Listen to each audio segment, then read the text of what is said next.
What's up, YouTube? Timus here. Well, February, of course, pretty much came to an end, and has been some interesting and some not so interesting films I saw in the month of February. Not as much as I was hoping to be honest. Like probably the weakest of the month in recent years.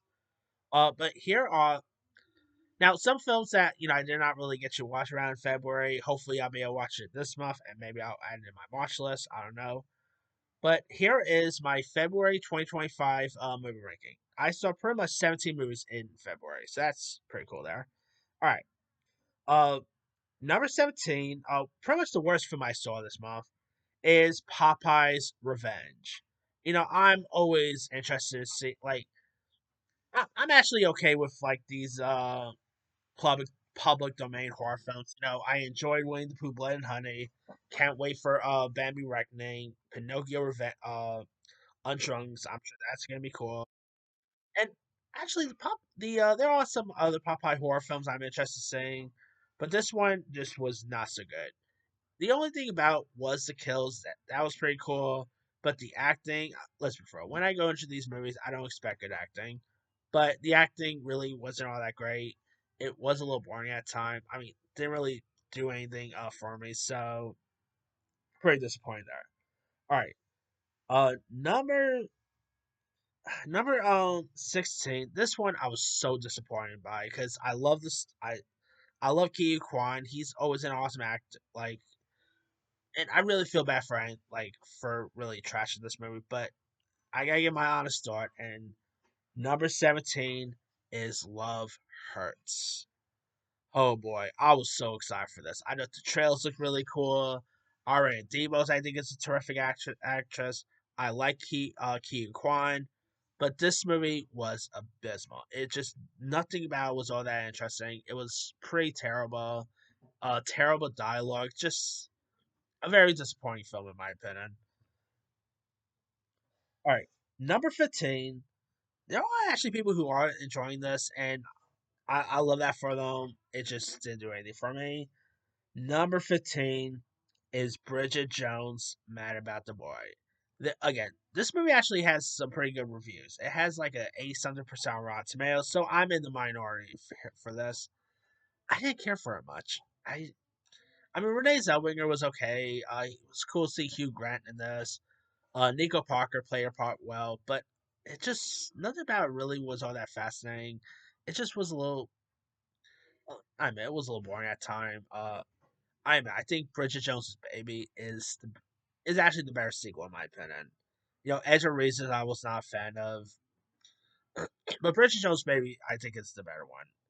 So yes, this isn't really all that good in my opinion. But hey, if you guys are like interested in the Bridget Jones films, good news. It's on Peacock. You can give it a go, but it's just not really for me. All right, number 14. First time I've ever added a MCU film in my worst of the year list, and there's a first time for everything, and that is Captain America: Brave New World. Oh my god, I was so disappointed in this. I was really looking forward to see this. I love Harrison Ford, I love Anthony Mackie, and there has been MCU movies that I found to be weak. Like, some of my least favorites includes like Eternals, the Dark World, but I didn't really fully dislike them as much. This is probably the first. This just might be the first time I might add an MCU film in my worst of the year list. Obviously, that there could always be something that could be worse than Brave New World. That's always a possibility, but it just wasn't all that good. The dialogue, the terrible stuff they do in this, the visuals wasn't all that interesting. It's just I was so disappointed. I was expecting more from this, but I don't know. Fingers crossed, Thunderbolts and Fantastic Four are better, but we'll see. All right, number 13 is a film that not many people probably heard of, and it's a film called The Dead Thing. Now, this is a new film from Shudder. Uh, if you guys don't know much about the story for this, it's about a young woman who is lost in a series of meaningless connections, falls in love with a charismatic and sensitive man who hides a dark secret that turns her affair into a dangerous obsession. Now, this also starred John Connor, who was on MTV Scream, Catherine Hughes. Blue Hunt, who was in New Mutants a few years back. This is actually a pretty creepy little horror film. It's a very like erotic thriller as well. Really decent little film, worth giving a go. All right, number 12 is Partheno. Now, this is of course A24's new film of from the Great Beauty director Paolo Sorrentino. Where like Partheno is born in the sea near Naples in 1950s, and she is like courted by many. However, beauty comes with a cost here. It is a really decent little film worth giving a go. The lead actress Celeste Della Porte. She was pretty good in this. Uh, I thought Sorrentino did a good job here. I like the scenery. Really interesting film. Here we go. All right, number 11 is Cold Wallet. Now I actually just saw this past week. Now Cold Wallet, of course, stars Melanie Diaz. Where like a team of redders lose everything to after cryptocurrency scams lead them to a plot kidnapping to kidnap like the financial influencer who screwed them over. You also had Tony Cavario, who was in Nickelodeon's School of Rock series. Raul Castillo, who's just in Smile 2. Sorry about that. Really good performances by the cast. It was really interesting to check out. Very entertaining, to say the least. It's crazy that stuff actually do happen, that people do scam stuff, and it shows that be careful who you scam, All right, now here are my official top 10, the ones I actually did quite enjoy. Number 10, I'm actually going to go with The Witcher Sirens of the Deep. Now, The Witcher Sirens of the Deep, of course, based on the like anime based on like the Witcher series and all, where Geralt of Riva is the monster hunter who's hired to investigate a series of attacks in the seaside village. I thought the animation this was cool. Really cool to see Yennefer, like the actress who played Yennefer. She's actually like the only star from the Witcher who actually appeared in this, like as voice work and all. But I think the girl who plays Yennefer, by the way, has got to be one of the most gorgeous actresses on Netflix. Like, yeah, she's probably one of my newer favorite Netflix crushes. But anyway, uh, The Witcher Sirens Deep, like, definitely will make you, more interested in seeing the final season of The Witcher, which of course has Liam Hemsworth coming in. So, all right. Number 9 is a film that I literally did not expect to enjoy, but I actually thought was more better than it had any chance of being. It's sorry for my own punctuation here. La Doy's Villa. Now this is a new Netflix rom com starring Scott Foley. Of course from us. From Scream fame. Of course, he was on Scandal. You also had Maya Rafiko from Pretty Little Liars: Original Sins. Now this is directed by Mark Waters, who gave us movies like Mean Girls, Freaky Friday, Bat Santa 2. But his last Netflix movies was She's All That. Not She's All That. He's All That. Um, with Addison Rae. And he also did that terrible Miranda Cosgrove, Brooke Shields film, Mother of the Bride. So I had little hopes with this one. This is maybe the better, like his better Netflix film. It's actually really charming. It's of course like where Scott Foley, whose daughter decides to buy this Tuscan villa, and he rushes to really to talk her out of it, and finds like a love along the way. And I thought it was a really nice little charming film. The father and daughter chemistry with Foley and Rafiko was pretty good. Really decent little film worth giving a go. All right, number 8. It's going to be unpopular to say, and I don't care what you say the unpopular thing is not, because I know this is getting abysmal reviews. Like, I'm talking about terrible reviews here.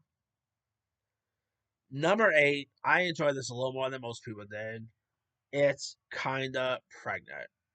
Now, Kinda Pregnant, of course, stars Amy Schumer, who plays Laney, who's planning to settle down and start a family, falls apart, and of course, she fakes a baby bump and tells a lie and accidentally falls for Will Forte. I actually had a fun time with this. I know the cool thing is you hate on Amy Schumer or whatever. I don't care what anyone says. Amy Schumer is awesome. I mean, she's not always in the best stuff, like Unfrosted, which she won a Razzie for. But I think Amy Schumer is hilarious. You know what? If you guys have not seen Trainwreck, do yourself a favor. Go watch Trainwreck. Probably one of the best rom coms in the past 10 years. And I actually thought, this definitely had some fun laughs to it. Brianne Howie from Genie of Georgia was pretty good in this too. It was, of course, produced by Adam Sandler, Lizzie Broadway, Jillian Bell, Will Forte. It's a really decent, charming little one, like little film. Check out. It's probably gonna get some Razzies, I'm guessing, but it's still a really decent one worth giving a go. All right, number seven. I actually finally saw this because obviously Oscar season and all. Uh, Number seven, Nickel Boys. I know Nickel Boys. I finally was able to catch up on Nickel Boys. I still haven't seen I'm Still Here though. Like hopefully down the line we'll see that. But Nickel Boys is a really decent film worth giving a go. Directed by newcomer Ross, and chronicles the powerful friendship between two young black teens navigating the narrowing trials of reform school together in Florida. I thought this was a really decent little film worth giving a go. The performances by Ethan Haracy, Ajahn Ellis Taylor. Obviously, it just got nomination for Best Picture. It won zero, but it's still a really decent film here. Cinematography, which by the way, how did the cinematography not get an Oscar nomination? Beyond me. It's a really decent one film worth giving a go. All right, number six. I guess you can't really fully consider a movie, but I'm adding it anyway. It's The Lion King at the Hollywood Bowl. If you guys haven't seen this, it's more like, in honor of The Lion King's 30th anniversary, the Hollywood Bowl transforms into the Pride Land for a concert event. It is a beautiful film, like a beautiful doc, worth checking out. You had like original Lion King actors like Nick Lane, Jeremy Irons, even Billy Eichner, who of course played. You had old Timon and new Timon popping up in this. Uh, Kim Kardashian's daughter, Northwest, performed "I Can't Wait to Be King." Really, like that girl's only, I believe, 12 years old or 11 or whatever. That girl could sing. Like she's definitely gonna have some like a music career down the line. Of course, you had both like Oat, some you know Timon, you know old Puma popping up in this, like Ernie Sabel and Nathan Lane. It was really cool to see here. Seeing some of the old cast members coming in, some new cast members, hearing Jeremy Irons perform his iconic song "Be Prepared" like live. That was really cool to see. If you guys haven't seen Lion King at the Hollywood Bowl, it's on Disney Plus. Do yourself a favor, give it a go. You won't be disappointed. All right, number five is September 5. Of course, this is about the about like the 1972 Munich Olympics, where like American sports broadcaster crew finds itself trusted to covering the hostage crisis here. Pierre Sarsgaard was good in this. John McGarrell, who I feel like has become one of the most underrated, underappreciated actors in the business. He was pretty good in that. It was a really decent film, worth giving a go. Got pretty intense at times. Great performances.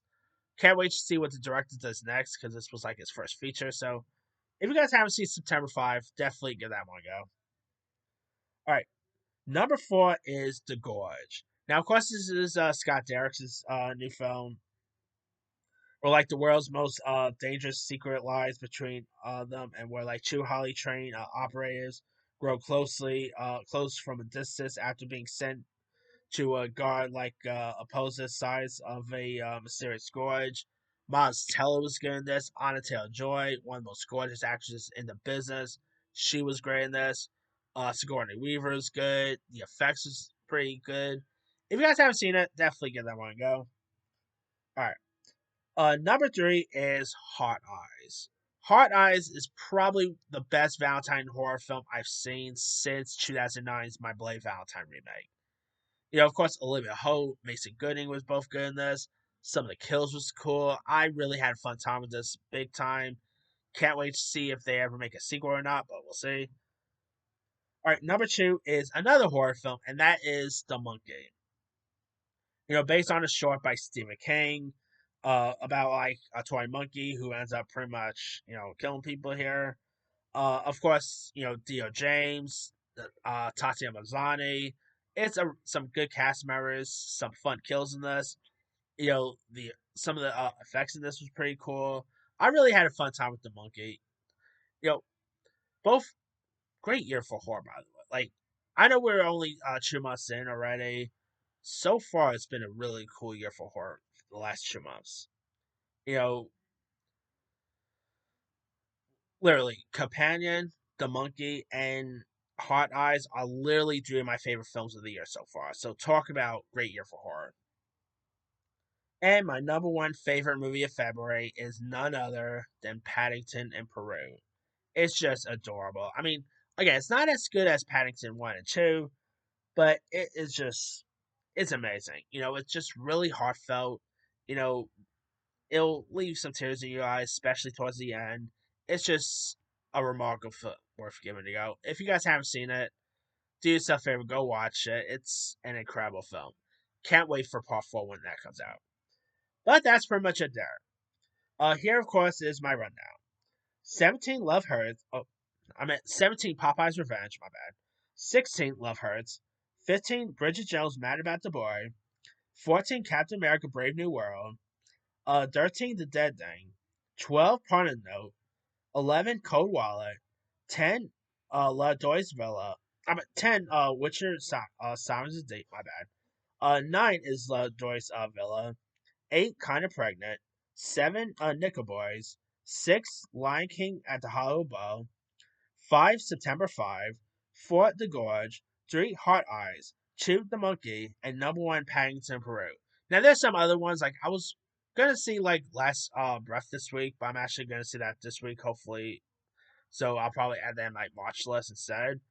Uh there are some others that I was hoping to see but never got around to it. Um Hopefully if I see them in March, maybe I'll include them on my watch list. I don't know. But let me let you guys. What's some of your like February 2025 ranking? What some of your favorite movies you saw in February, some of your worst films in February. Drop comments below. Don't forget to like, subscribe, hit that bell for notification. This is Serious Iron.